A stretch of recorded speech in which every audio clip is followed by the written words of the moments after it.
Hai semuanya, perkenalin, aku Fadi Azhar Agusti dari mahasiswa Fakultas Hukum Universitas Pasundan dengan NPM 19/2034 dari kelas A, mata kuliah Hukum Jaminan yang diampu oleh Bapak Dr. Said Maksududin.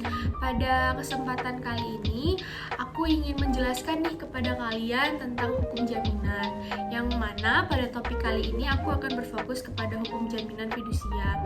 Tapi sebelum kita masuk ke jaminan fidusianya, aku ingin mengajarkan kalian tentang hukum jaminan terlebih dahulu. Apa sih sebenarnya hukum jaminan itu? Kalau menurut J. Satrio nih, hukum jaminan adalah hukum yang mengatur jaminan piutang seseorang. Pada dasarnya, jaminan ini tuh diberikan untuk memberikan kepercayaan kepada pihak kreditur bahwa debitur ini akan membayarkan hutangnya. Di dalam hukum jaminan itu ada unsur-unsurnya. Adapun unsur-unsur dalam hukum jaminan itu sebagai berikut. Yang pertama, adanya serangkaian ketentuan hukum yang di dalamnya ada kaidah hukum jaminan. Yang kedua, adanya pemberi dan penerima jaminan. Yang ketiga, adanya jaminan yang diserahkan oleh debitur kepada kreditur. Yang keempat, ada pemberian jaminan didasarkan itu untuk jaminan pelunasan hutangnya. Lalu di dalam hukum jaminan itu ada asas-asasnya. Adapun asas-asas dalam hukum jaminan itu ada 5. Yang pertama, asas publisitas, di mana asas ini menyatakan bahwa hak-hak tanggungan fidusia dan hak hipotek wajib didaftarkan. Yang kedua, ada asas specialitas, yang mana asas ini tuh menyatakan bahwa hak tanggungan, hak fidusia dan hipotek hanya dapat dibebankan atas persil atau atas barang yang sudah terdaftar oleh nama orang tertentu. Terus asas yang ketiga ini ada implicit styling, di mana asas ini menyatakan bahwa barang jaminan atau gadai harus ada pada penerima gadai. Terus asas yang keempat ada asas tak dapat dibagi-bagi. Asas ini artinya tuh asas dapat dibaginya hutang tidak dapat mengakibatkan dapat dibaginya hak tanggungan, hak fidusia dan hipotek walaupun telah dilakukan pembayaran sebagiannya. Terus asas yang terakhir itu ada asas horizontal, di mana asas ini menyatakan bahwa bangunan dan tanah bukan merupakan satu kesatuan. Nah, lanjut nih, kita langsung masuk. Kita udah tahu nih hukum jaminan itu apa. Nah, kita masuk ke dalam jaminan fidusia. Jaminan fidusia ini merupakan salah satu jenis dari jaminan itu sendiri. Kita sebelum masuk ke materi intinya, kita tuh harus tahu kan apa hukum jaminan fidusia itu, apa itu fidusia. Nah, fidusia itu diatur di dalam Undang-Undang Nomor 42 Tahun 1999 tentang jaminan fidusia, di mana di dalam pasal 1 angka 1-nya dijelaskan bahwa fidusia itu merupakan pengalihan hak kepemilikan suatu benda atas dasar kepercayaan dengan ketentuan bahwa benda yang hak kepemilikannya dialihkan tersebut tetap dalam penguasaan pemilik benda. Nah, itu kan pengertian dari fidusia. Lalu, jaminan fidusia itu apa? Nah, jaminan fidusia dengan fidusia itu dasar hukumnya berbeda ya. Kalau fidusia itu di pasal 1 angka 1, kalau jaminan fidusia itu dasar hukumnya ada di pasal 1 angka 2-nya. Yang mana dinyatakan bahwa jaminan fidusia itu adalah hak jaminan atas benda bergerak baik berwujud maupun tidak berwujud. Juga bisa benda yang tidak bergerak, khususnya bangunan yang tidak dapat dibebani hak tanggungan. Kalau jaminan fidusia itu tercantum di pasal 4 Undang-Undang Nomor 42 Tahun 1999, itu disebutkan bahwa jaminan fidusia itu merupakan perjanjian ikutan dari perjanjian pokok, di mana perjanjian ikutan ini tidak akan timbul kalau tidak ada perjanjian pokoknya. Lalu apa sih perjanjian pokok dari jaminan fidusia itu?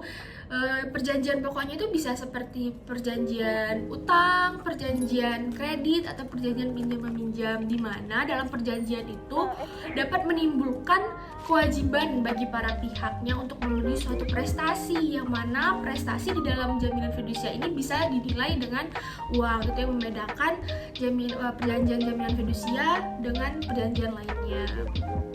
Nah, prestasi yang dapat dinilai dengan uang itu termasuk ke dalam objek jaminan fidusia, yang mana objek jaminan fidusia ini terbagi menjadi 3 seperti yang disebutkan di dalam pasal 1 angka 2 sebelumnya, yang mana ada 1 benda bergerak berwujud, 2 benda bergerak tidak berwujud, yang ketiga benda tidak bergerak.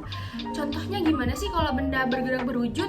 Kalau benda bergerak berwujud itu contohnya seperti kendaraan, mesin pabrik, perhiasan, perangkat rumah tangga, traktor, dan lain sebagainya. Kalau benda bergerak tidak berwujud itu bisa seperti saham, wesel, deposito. Lalu yang terakhir ada benda tidak bergerak. Benda tidak bergerak itu seperti yang disebutkan di pasal 1 angka 2, yaitu bangunan yang tidak dapat dibebani hak tanggungan. Contohnya seperti hak milik satuan rumah susun di atas tanah hak pakai atas negara, di mana itu diatur dalam Undang-Undang Nomor 16 tahun 1985. Secara formalnya, objek jaminan fidusia adalah seperti yang dijelaskan sebelumnya ya, kecuali mengenai hak tanggungan, hipotek kapal laut, hipotek pesawat terbang, dan gadai. Terus kita lanjut pembahasan mengenai prinsip jaminan fidusia atau bisa disebut sebagai asas-asas jaminan fidusia. Asas-asas jaminan fidusia ini ada 4. Yang pertama, asas spesialitas atas fixed loan, di mana asas ini ditegaskan di dalam pasal 1 dan 2 Undang-Undang Jaminan Fidusia. Artinya, jaminan fidusia harus jelas keberadaannya dan mewajibkan pencantuman data secara lengkap dalam akta fidusia. Yang kedua, ada asas asesorir, di mana menurut pasal 4 Undang-Undang Jaminan Fidusia, fidusia ini merupakan perjanjian ikutan, yang mana perjanjian pokoknya adalah perjanjian utang, maka keabsahan jaminan fidusia ini tergantung pada perjanjian pokoknya. Asas yang ketiga itu ada droit de suite, di mana dalam pasal 27 ayat 2 dijelaskan bahwa hak kebendaan mengikuti bendanya dimanapun atau di tangan siapapun benda tersebut berada. Yang keempat nih, ada droit de préférence, di mana di dalam pasal 27 ayat 1-nya dijelaskan bahwa pemegang jaminan kebendaan berhak untuk mendapatkan piutang terlebih dahulu daripada kreditor lainnya. Nah, jadi ini ada hak mendahului, di mana misalnya saya kasih contoh nih, A meminjam uang kepada B, sebuah badan usaha perbankan ya. Dia memberikan jaminan atas utangnya tersebut. Lalu si A ini meminjam lagi kepada si C, seorang temannya, tapi dia tidak memberikan jaminan. Maka jika si A ini terjadi kredit macet, siapa sih yang duluan dapat pelunasannya? Tentu saja B, karena seperti yang dijelaskan dalam pasal 27 ayat 1, pemegang jaminan kebendaan berhak untuk mendapatkan piutang. Jadi kan yang memegang jaminan kebendaan tadi hanya B, sementara C tidak ada, maka B mempunyai hak untuk diduluankan pembayaran pelunasan hutangnya. Lalu setelah jaminan kebendaan itu dijual, lalu utang dari yang si B, piutang B sudah lunas, maka sisanya bisa diberikan kepada si C. Lalu saya akan membahas tentang pengalihan dan hapusnya jaminan fidusia. Di mana pengalihan jaminan fidusia diatur dalam pasal 19 UU Jaminan Fidusia, yang menetapkan bahwa pengalihan hak atas piutang yang dijamin dengan jaminan fidusia mengakibatkan beralihnya demi hukum segala hak dan kewajiban penerima fidusia kepada kreditur baru. Peralihan itu didaftarkan oleh kreditur baru kepada kantor pendaftaran fidusia. Pengalihan hak ini disebut dengan istilah cesi, yaitu pengalihan piutang yang dilakukan dengan akta otentik atau akta di bawah tangan. Dengan adanya cesi terhadap perjanjian dasar yang menerbitkan utang piutang tersebut, maka jaminan fidusia sebagai perjanjian asesorir demi hukum juga beralih nih kepada penerima hak cesi dalam pengalihan perjanjian dasar. Ini berarti pula segala hak dan kewajiban kreditur sebagai penerima fidusia nih beralih kepada kreditur baru.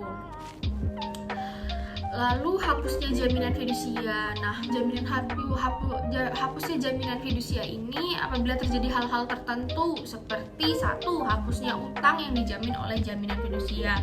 Yang kedua, pelepasan hak atas jaminan fidusia oleh penerima fidusia. Yang ketiga, musnahnya benda yang menjadi jaminan fidusia.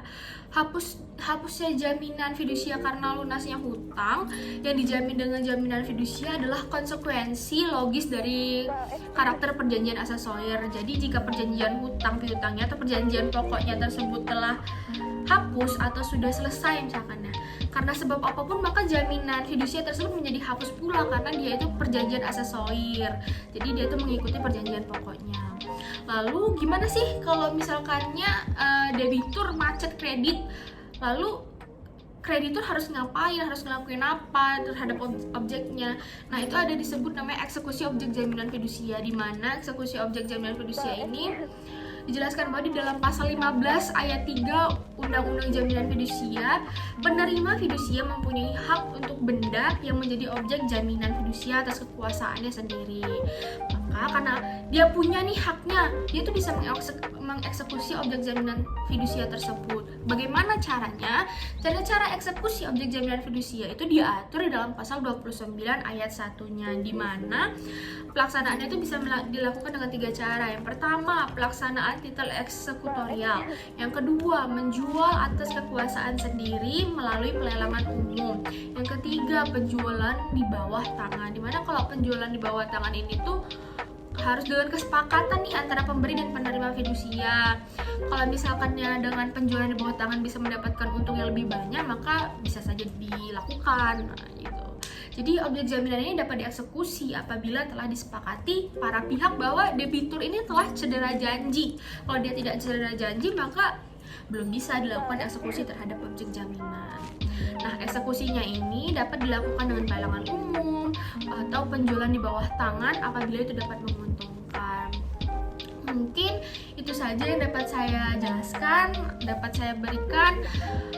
Selebih kurangnya saya mohon maaf, semoga bermanfaat. Jika ada saran dan kritik bisa dimasukkan ke dalam kolom komen. Terima kasih.